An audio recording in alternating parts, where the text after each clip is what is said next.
You're very welcome back to the show now. Have you ever heard of parental alienation? In short, it is where a child sides strongly with one parent after a divorce or a separation and rejects the other parent without justification and despite a previous loving relationship. Now, currently, there is no policy in Ireland to define, detect or resolve parental alienation. However, to shine some light on this topic, we're delighted to welcome systemic family psychotherapist Brian O'Sullivan to the show. First of all, Brian, I have to ask you, what is a systemic family psychotherapist? Because it's the first time I've come across it in all my time working in television.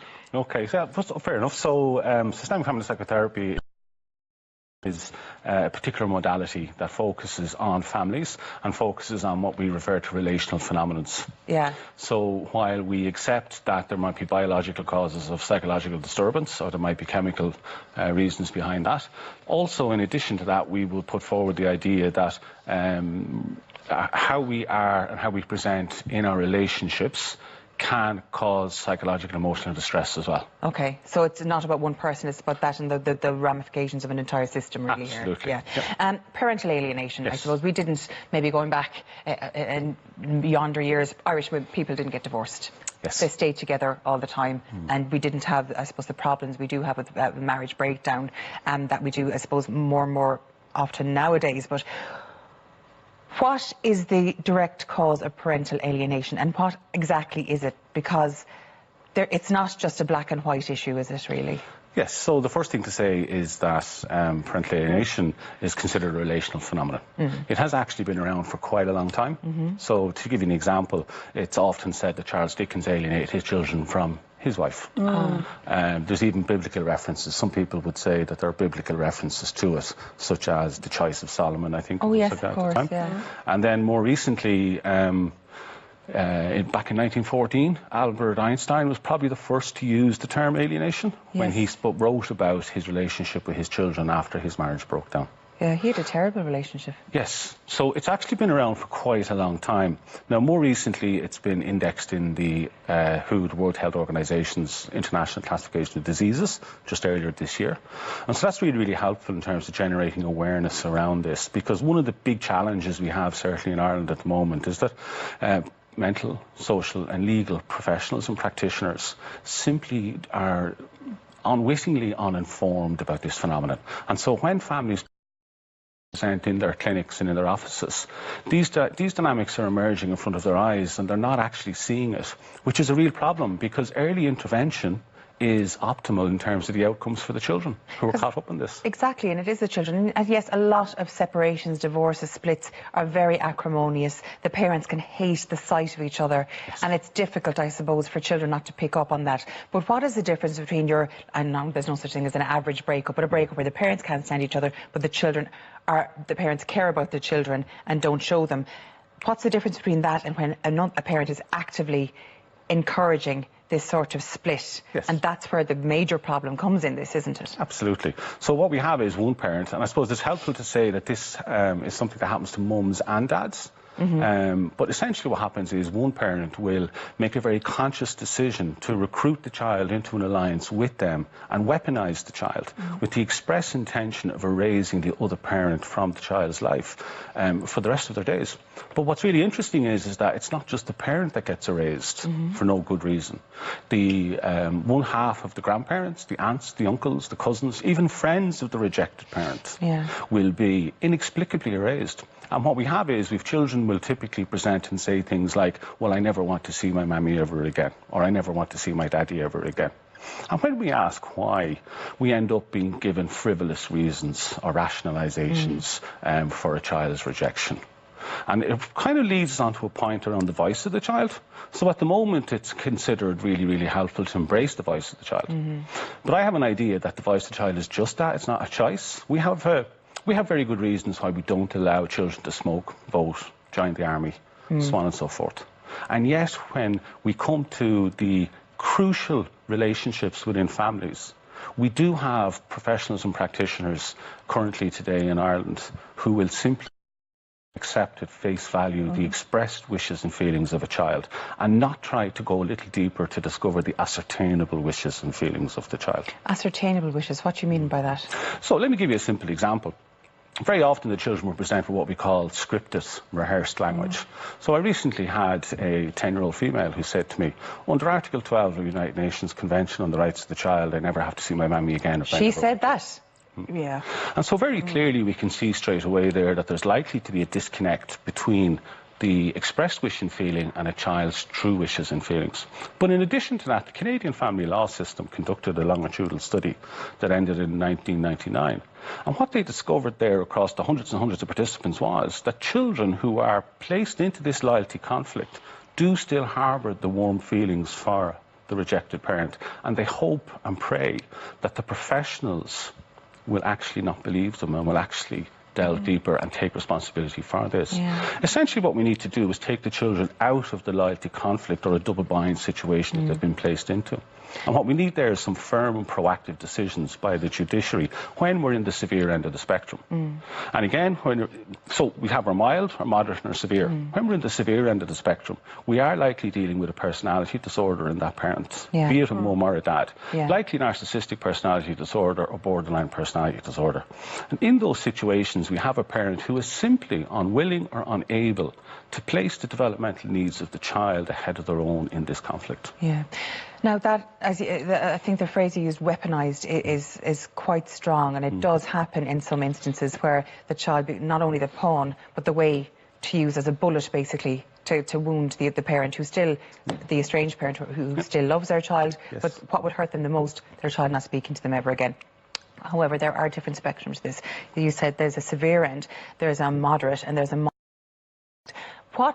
And a lot of people fall into this category because when there is a break in a relationship, some children feel that they have to pick sides through no reason, only I'm staying at home, mammy's at home, daddy's gone, and daddy left mammy for somebody else, so maybe I need to mind my mammy, and that they take it out on daddy. Now, is that a form of parental alienation when the decision comes from the child, or is that a different phenomenon altogether? Because that's quite prevalent. Sure. So there are genuine reasons why children will reject a parent. An obvious example of that would be domestic violence or parental abuse or neglect. And when we have findings of fact that one parent has been neglectful or abusive towards a child, that's not alienation. It never can be. When we are in the space of alienation, what we have is that many allegations being levelled by one parent at the other. And we know very, very clearly, men will typically allege that mothers are physically or emotionally neglecting a child, and mothers will often allege that dads are sexually abusing their child.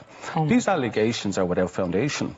And when we're in the space of alienation, these allegations are false and unsubstantiated in up to 80% of these cases. But regrettably, well, not regrettably, understandably, when we have allegations like that levelled, services and agencies have to come in and ensure the safety of the child. The difficulty is that it can take 12 months or more for those investigative processes to reach a conclusion. And during that time, the contact between the parent and the child is terminated. Which is why it is so important that the WHO has classified it as a disease, because if this is recognised as such, then the legal profession, the medical profession, they have to go straight in and go, right, there's something happening here.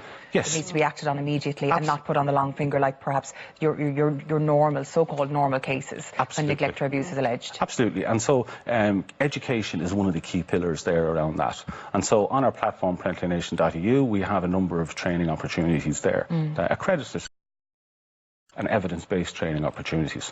But also in that, I suppose, thread of education, we've partnered with a Northern Ireland domestic violence charity, La Dolce Vita, it's called, in Derry.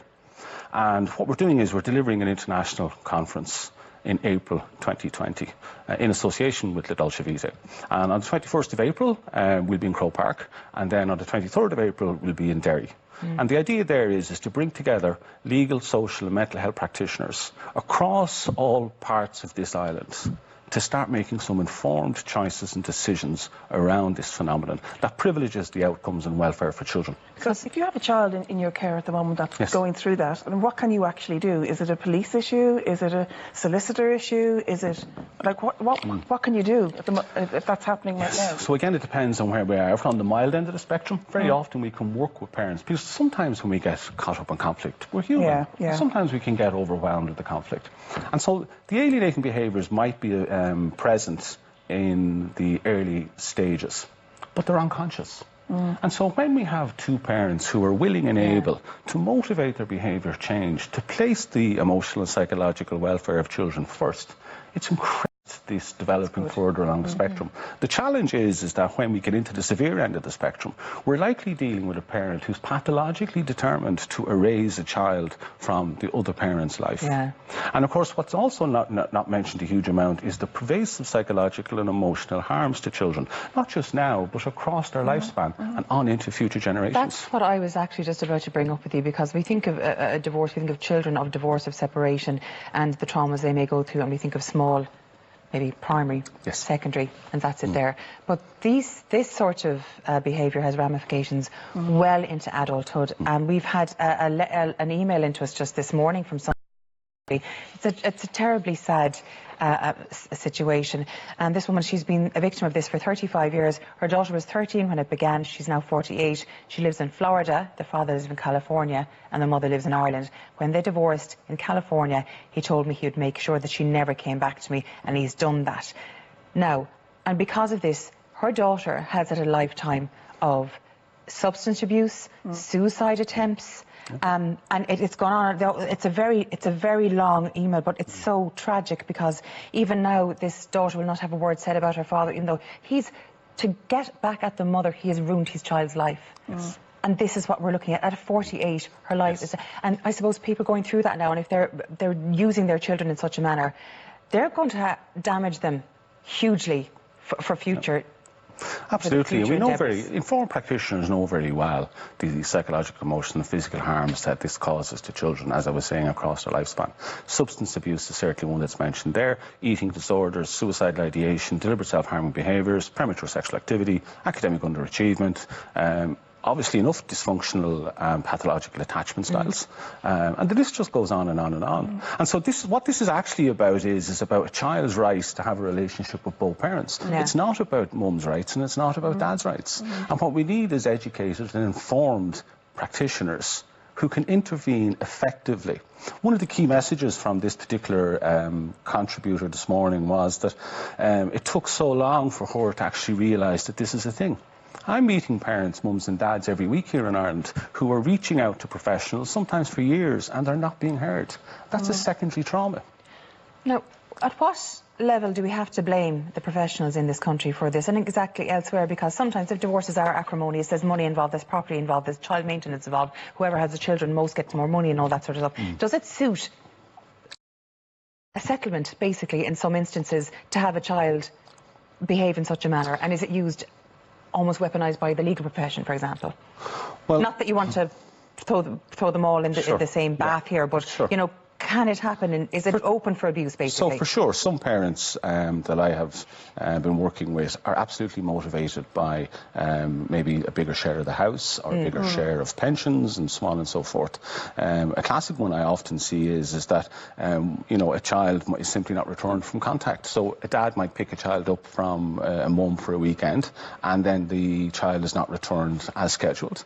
And when the mum tries to find out what went on, she goes to a guard station. The guard says, sorry, this is a civil matter, contact your solicitor. But then when you go to a solicitor then, and the solicitor says, well, we'll have to make an application to court. It could take 6 months to get into a court. And all the while, nobody is actually taking firm and proactive decisions that need to be taken here. Because I know of a case that's a woman, they've been back and forth in court. If a friend of mine wants to see her granddaughter, and she's been actively kept away from her. And even though they've been to court and they've said, you have to do this, it's been ignored. So there are some very, I suppose, definite and passionate legal practitioners in this space who get this and get what's happening and what's going on. But we are dealing with an adversarial system that has systemic barriers in it, which perhaps maybe can be unhelpful when we are trying to navigate this space. Essentially what's required is, in the severe end of the spectrum, what's required is proactive and firm decisions by the judiciary in collaboration with informed mental health practitioners.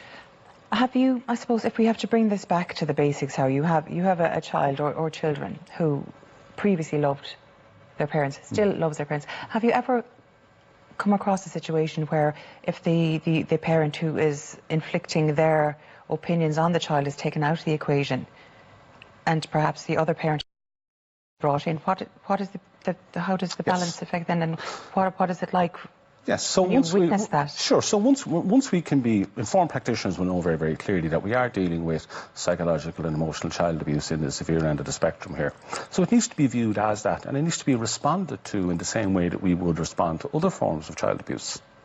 The difficulty is that certainly here in Ireland, it's perhaps considered less harmful than other forms of abuse. Yeah. And that's an erroneous position, because essentially what's happening is that the child has been placed by one parent into a position where they must consistently demonstrate their loyalty to that parent over But the rejected if they're parent. in an office situation or going through therapy or something like that, and maybe mother and daughter is there, or father and daughter is there, and if the parent is removed from the situation, the first one, and the other one comes in, do they still face to face? Are they known, I still hate you, Mammy, I still hate you, Daddy? Or what? That's what I'm interested in here, because let me give you an example. It humanises it a little. Sure, let me give you an example. Not in this jurisdiction. I was recently working with a family who had a 6-year-old female. And the dad and 6-year-old presented into the office with me, and the 6-year-old was very clear that she never wanted to see her mother ever again. Now, the reasons she was given were frivolous and vexatious and so on and so forth. But what I did then was I facilitated the child to ensure that the child saw Dad leaving not just the office, but also the building. Right? And then I introduced Mum. And the 6-year-old instantly embraced Mum and started kissing her and hugging her and telling her how she missed her. Even though only 20 minutes earlier, that same child was standing beside Dad telling me she never wanted to see her mother ever again. And so that can be when we're in the severe end of the spectrum, some of the firm decisions that are required to motivate behaviour change in the pathological parent, it can include that idea of taking the child out of that loyalty conflict. And giving the child the freedom to be themselves and to be 6 years of age or 8 years of age or 10 years of age. And love both their parents. Absolutely. Yeah. I could talk to you about this all day. Unfortunately, we're actually going way over time. If anyone wants to contact you or get more information on this, how do they do so? So my practice is based at the Connolly Counselling Centre. You can contact that. The phone number there is 012100 600. Yeah, so that's how people get in contact with them. And parentalalienation.eu is the platform.